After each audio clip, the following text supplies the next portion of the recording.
A Course in Carols song number 31 is Wassail, Wassail all over the town.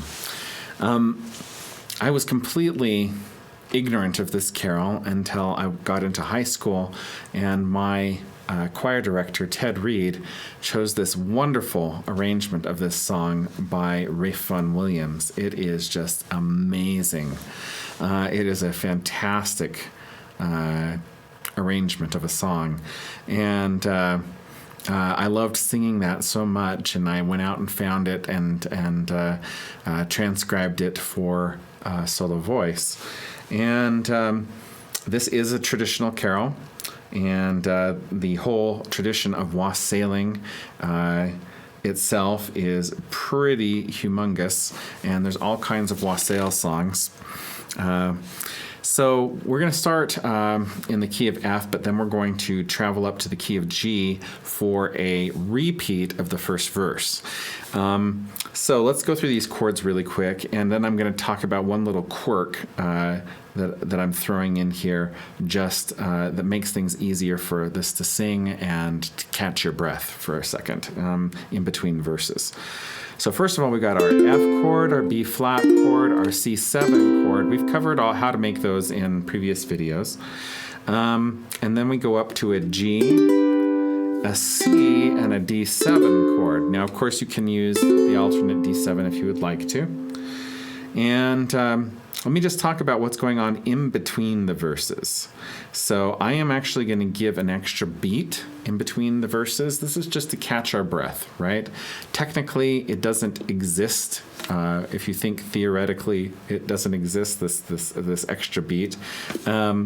But I think for practical purposes, it really makes things a lot easier, because this song just goes and goes and goes and doesn't really give you a break.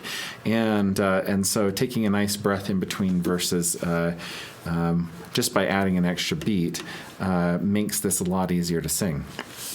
So let me just do this last phrase and I'll show you what I mean. Wassailing bull will drink unto thee.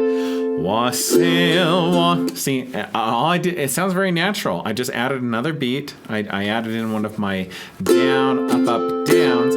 Wassail, wassail all over, right? Except it would have been the second verse. Here's a health to the ox. All right, so we're just going to do verse 1, 2, 4, and then transpose up to G and do the verse 1 again. So starting on an F chord, and our first note is an F, and here we go.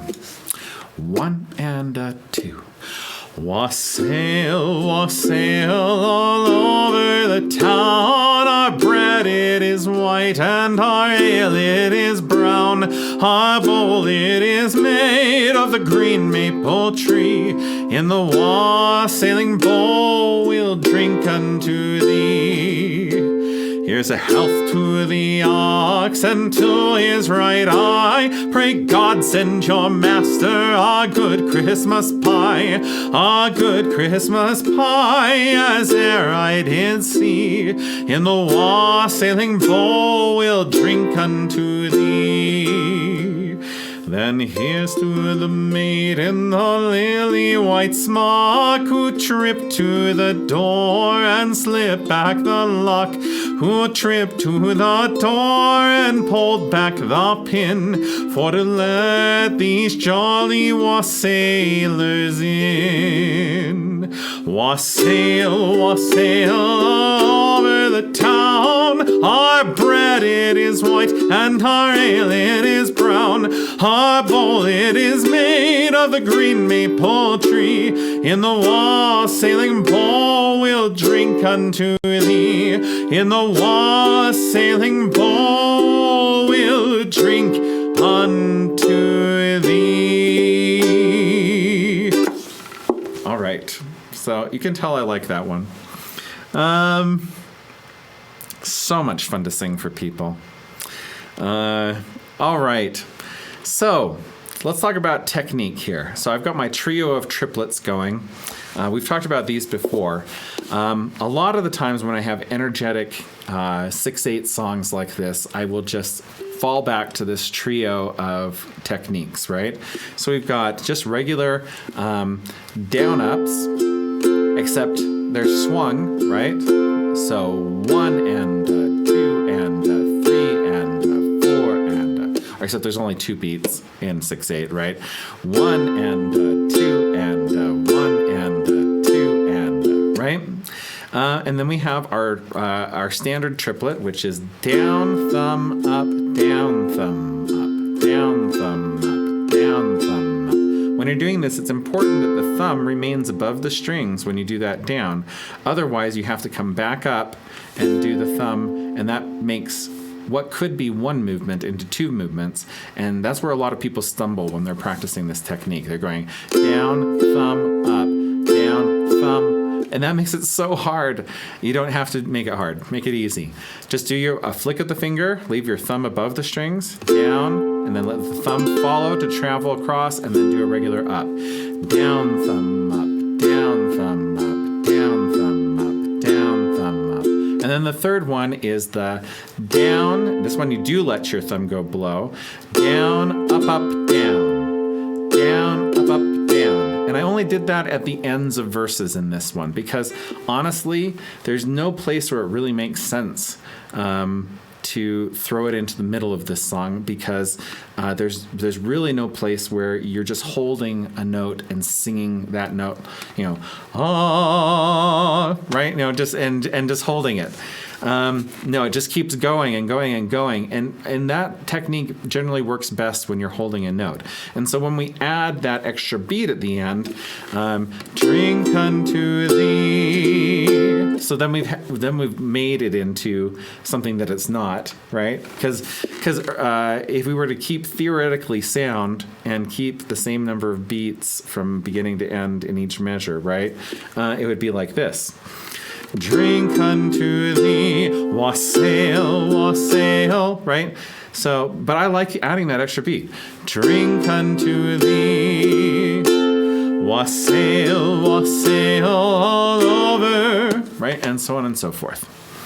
Now, on the 4th verse, which we do as the 3rd verse here, I did some alternate chords. So let's talk about those. These are those don't lift a finger chords that we've had many times before in previous videos. So we put our pinky on the 3rd fret of the 1st string, and we just keep it there, right? So we've got our F chord, we've got our C7, which we just take our 1st finger off, and then we move our 2nd finger up a fret so that it's on the 3rd fret, and that's our C7 in this. And then for the B flat add 9, we just keep that pinky there, and then we just add these 3 in a row like we would have in a normal B flat, but we've added that little bit of sparkle, right? So, wassailing pole will drink unto thee. Now on that transition from B flat add 9 to C7, I didn't do this, but I should have.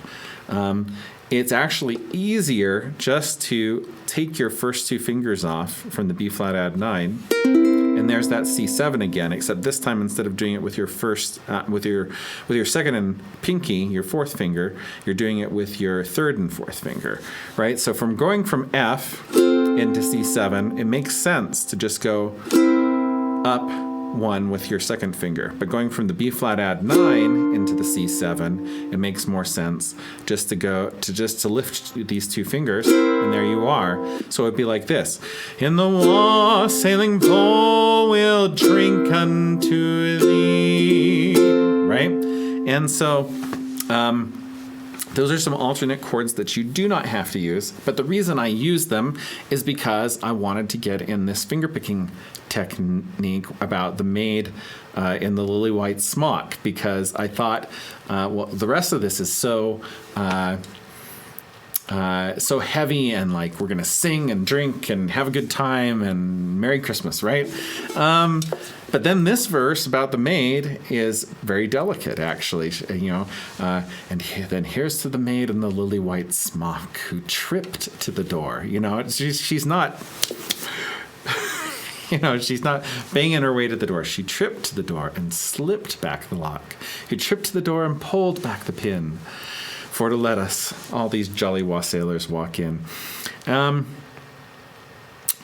So I thought something more delicate was required for the lily white, the maid in the lily white smock, right? So I have this 1, 4, 2, 3, 2, 4. Now these are 16th notes, so that means that for every 8th note, you're going to do 2 of these, right? So 1, 4, 2, 3, 2, 4. Now this takes a bit of practice if you want to get it down to fluidity. You just got to go over and over again in this pattern really slow at first. When I was first doing this, it was 1, 4, 2, 3, 2, 4, right? And I was literally counting those string numbers. But after you do that a few thousand times, 1, 4, 2, 3, 2, 4, then it's no big deal. And you can just talk to people and have it going, and your motor muscle memory will do it for you. You don't have to think about it anymore, right? Then here's to the maid in her lily white smock, who tripped to the door and slipped back the lock, who tripped to the door and pulled back the pin, for to let these jolly wassailers in. And then I just end on 1 for that extra beat that I was giving all the verses, right? But you could always do this. You could do, let me see. With sailors in, if you wanted to, and give a chord restatement there instead.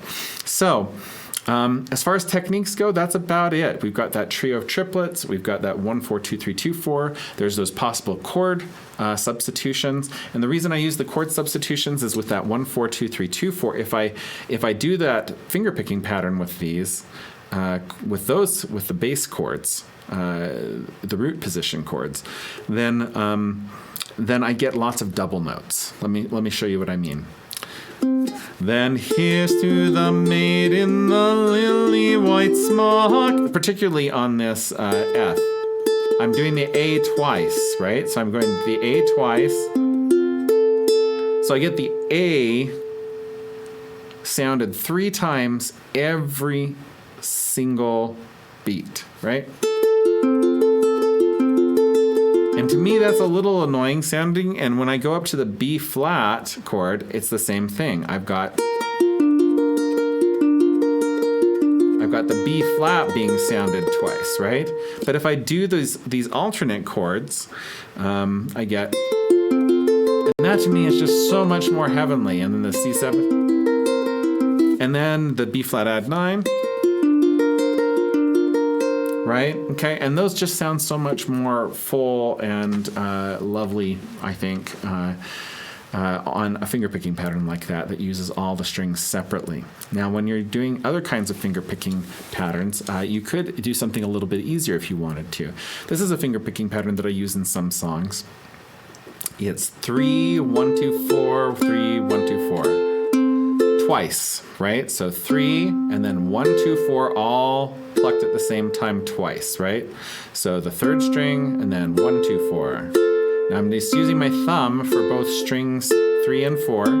So it's just traveling back and forth 3 and then it's hitting the 4, while index and middle are doing strings 1 and 2. But then here's to the maid in the lily white smock, who tripped to the door and slipped back the lock, who tripped to the door and pulled back the pin, for to let these jolly wassailers in. And I like that. It's great. It works. And there's lots of other things that you could do. You could do 3-string technique. Then here's to the maid in the lily white smock, who tripped to the door. Or you could do 3-string technique backwards. Then here's to the maid in the lily white smock, who tripped to the door and slipped back the lock. But I really think that 1, 4, 2, 3, 2, 4 is something worth practicing because it's just so awesome. Then here's to the maid in the lily white smock, who tripped to the door and slipped back the lock. Right? Okay. And Anyway, so that's it as far as the techniques go. I hope you enjoy this carol as much as I do. I hope you have a very, very Merry Christmas, a Happy New Year. Keep practicing the ukulele and spread some Christmas cheer. Until next time.